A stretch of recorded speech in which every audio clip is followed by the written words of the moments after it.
પણ જો એ 5-10 હજાર રૂપિયા તમે દર મહિને બગાડો છો, એ ઘરમાં એક નોખો ડબ્બો કે ગલ્લો રાખીને બચત કરજો કે રોજ એક ગલ્લામાં નાખી દેવાના આ મારા વ્યસનના. સમજી ગયા? અને એ તમારા પરિવારની જરૂરિયાત માટે જ્યારે જરૂર પડે તો એમાંથી જે કઈ 2-5 હજાર રૂપિયાની જરૂર પડે એટલે બધાયના ચીકી નાખતા ભાઈ. કારણ કે વાહેણ પાછું મારે એનું બીજે રોકાણ કરાવવાનું છે કે એ પોતાના પરિવારને કહેવાનું ભાઈ હું હારા માર્ગે ચડી ગયો છું, તમે વાપરવામાં થોડું ધ્યાન રાખજો. સમજી ગયા ને?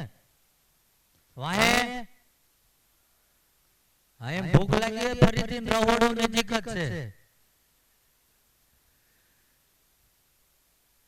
કે જો કરવું હોય પરમાત્માની દયા થઈ છે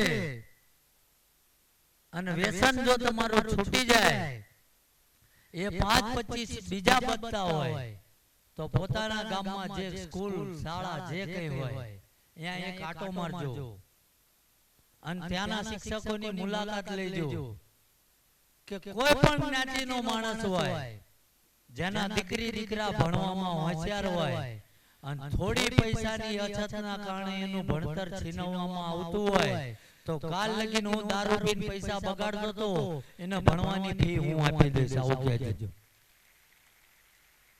મારે કઈ નથી જોતું. કરશો આ? નહીં થાય તો એવો લાલચ આવશે કોકના છોકરા એમ શું કામ ભણાવી. પણ પરમાત્મા એટલો દયાળુ છે ભાઈ કે સ્વાર્થ વગર જો ગમે આ સેવા કરશો ને તો એનું ડબલ આપશે. આ મારો ભરોસો છે ભાઈ. સ્વાર્થ નહીં.